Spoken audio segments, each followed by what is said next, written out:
Guten Abend zusammen. Willkommen bei Dankecast Deutsch. Ich bin Henry und heute sprechen wir über ein wichtiges Thema für alle Reisenden. Hallo, ich bin Emilia. Heute geht es um Reiseversicherungen. Ein Thema, das viele vergessen, aber es ist wirklich wichtig. Henry, planst du gerade eine Reise? Ja, genau. Ich möchte im Sommer nach Spanien fliegen. 3 Wochen am Strand. Aber ich weiß nicht, ob ich eine Reiseversicherung brauche. Was denkst du? Oh, definitiv. Eine Reiseversicherung ist sehr wichtig. Stell dir vor, du wirst krank oder verletzt dich. Die Kosten können sehr hoch sein, besonders im Ausland. Das stimmt. Aber es gibt so viele verschiedene Versicherungen. Welche brauche ich wirklich? Und liebe Zuschauer, habt ihr eine Reiseversicherung? Schreibt es uns in die Kommentare. Gute Frage, es gibt mehrere Arten. Zuerst die Krankenversicherung für das Ausland. Das ist die wichtigste. Wenn du zum Arzt musst oder ins Krankenhaus kommst, bezahlt die Versicherung. Ah, verstehe. Und was kostet so eine Versicherung? Ist das teuer? Nein, eigentlich nicht. Für eine Woche in Europa kostet es vielleicht 10 bis 20 Euro. Das ist nicht viel Geld für den Schutz. Für 3 Wochen wie bei dir vielleicht 30 Euro. Das ist wirklich günstig. Gibt es noch andere Versicherungen, die ich brauche?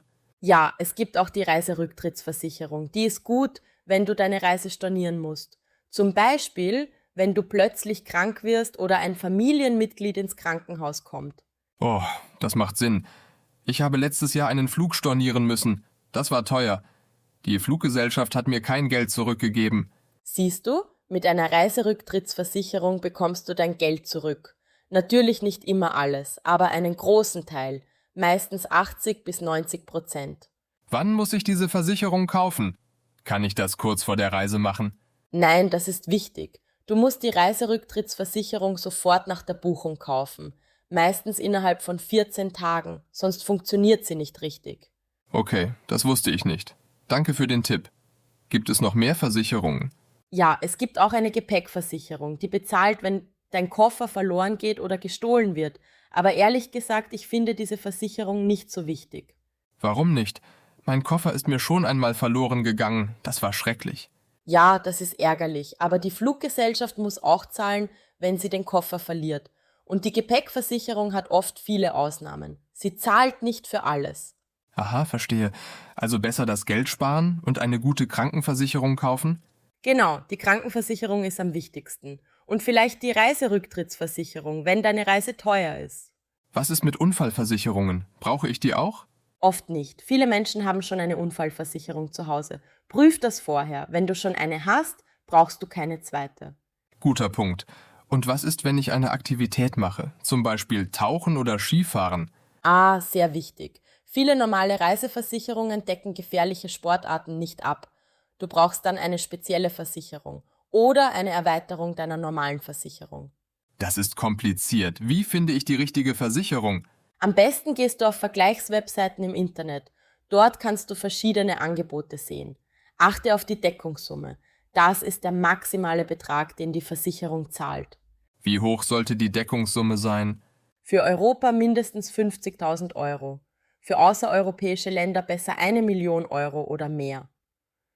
Besonders in Amerika sind die Arztkosten sehr hoch. 1 Million? Das klingt nach viel. Ja, aber ein Krankenhausaufenthalt in den USA kann 200.000 Euro kosten oder mehr. Da ist 1 Million schnell erreicht.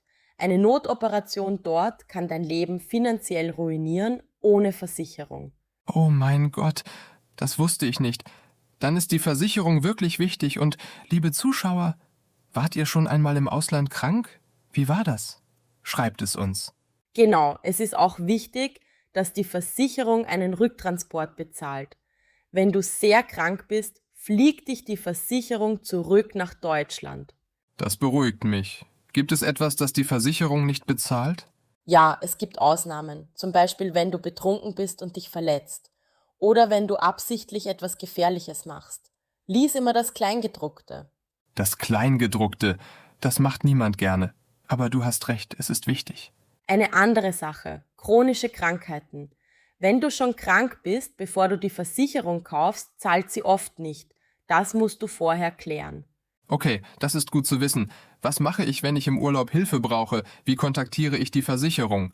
Jede Versicherung hat eine Notrufnummer, die ist immer erreichbar, 24 Stunden am Tag. Speichere diese Nummer in deinem Handy, bevor du reist. Guter Tipp. Und soll ich Dokumente mitnehmen? Ja, unbedingt. Nimm eine Kopie deiner Versicherungspolice mit. Oder speichere sie auf deinem Handy als PDF. Du brauchst die Versicherungsnummer und die Notrufnummer. Verstanden. Emilia, eine Frage. Brauche ich für jede Reise eine neue Versicherung? Das kommt darauf an. Wenn du oft reist, gibt es Jahresversicherungen. Die decken alle Reisen in einem Jahr ab. Das ist praktisch und oft günstiger. Oh, das ist interessant. Für wen ist das sinnvoll? Für Menschen, die 3 oder mehr Reisen pro Jahr machen. Dann lohnt sich eine Jahresversicherung. Sie kostet vielleicht 60 bis 100 Euro pro Jahr. Das klingt gut. Gibt es Limits bei einer Jahresversicherung? Ja, meistens. Oft ist jede einzelne Reise auf 6 oder 8 Wochen begrenzt. Wenn du länger reist, brauchst du eine Extraversicherung. Okay, das ist wichtig zu wissen. Was ist mit Familienversicherungen? Ich reise manchmal mit meiner Schwester und ihren Kindern. Ja, es gibt Familientarife. Die sind günstiger, wenn mehrere Personen zusammenreisen. Kinder sind oft bis zu einem bestimmten Alter kostenlos mitversichert. Super, das spart Geld. Noch eine Frage. Was ist der Unterschied zwischen gesetzlicher und privater Reiseversicherung? Gute Frage.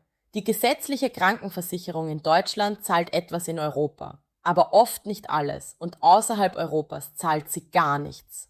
Also brauche ich trotzdem eine private Reiseversicherung? Ja, genau, auch wenn du gesetzlich versichert bist.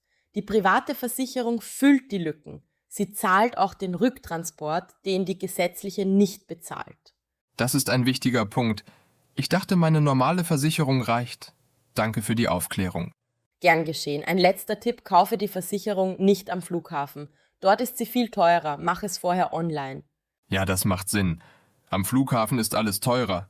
Und Zuschauer, wo kauft ihr eure Reiseversicherung? Online oder im Reisebüro? Wir sind neugierig. Genau, es gibt auch Apps, die den Versicherungsschutz während der Reise zeigen. Manche haben sogar Ärzte-Chat-Funktionen. Das ist sehr praktisch. Oh, das ist modern. Die Zukunft der Reiseversicherung. Was denkst du, werden Versicherungen in Zukunft noch wichtiger? Ich denke schon, mit dem Klimawandel gibt es mehr Naturkatastrophen und Reisen wird auch komplizierter. Gute Versicherungen werden immer wichtiger. Das stimmt. Und mit Corona haben wir gesehen, wie schnell sich alles ändern kann. Viele mussten ihre Reisen stornieren. Richtig. Jetzt gibt es auch spezielle Pandemieversicherungen. Die decken Krankheiten wie Corona ab. Das war früher nicht so. Interessant. Die Welt verändert sich und Versicherungen verändern sich mit. Was ist eigentlich mit Reiseabbruchversicherungen? Ist das dasselbe wie Reiserücktritt? Nein, das ist unterschiedlich. Reiserücktritt bedeutet, du kannst nicht losfahren. Reiseabbruch bedeutet, du musst die Reise vorzeitig beenden. Beide sind wichtig. Ah, verstehe. Wann brauche ich einen Reiseabbruch?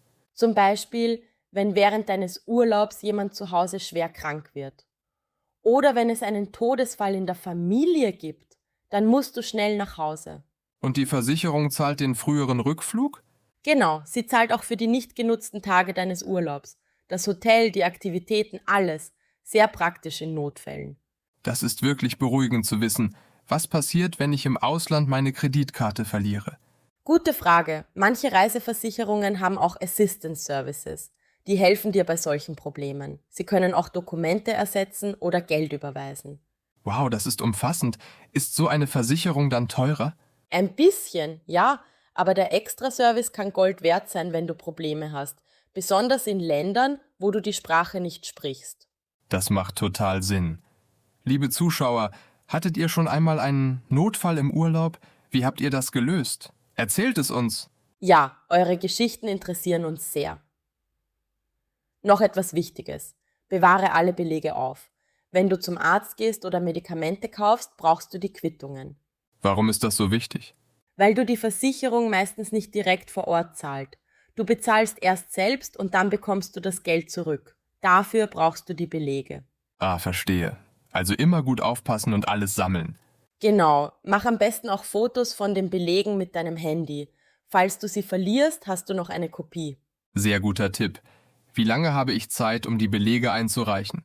Das ist unterschiedlich, meistens 3 bis 6 Monate nach der Reise. Aber mach es am besten gleich nach dem Urlaub, dann vergisst du es nicht. Einverstanden. Emilia, vielen Dank für all die Informationen heute. Ich fühle mich jetzt viel besser vorbereitet für meine Spanienreise. Gerne. Ich hoffe, wir konnten euch allen helfen. Denkt daran, eine gute Reiseversicherung kostet nicht viel, aber sie kann euch viel Stress und Geld sparen. Absolut. Plant eure Reisen gut, genießt die Zeit und seid versichert. Liebe Zuschauer, wenn euch dieses Video gefallen hat, gebt uns einen Daumen nach oben. Und abonniert unseren Kanal Dankecast Deutsch. Wir machen jede Woche neue Videos für euch. Habt ihr Themenwünsche? Schreibt sie in die Kommentare. Ja, wir lesen alle Kommentare und freuen uns über eure Ideen. Welches Thema sollen wir als nächstes besprechen? Eure Meinung ist uns wichtig.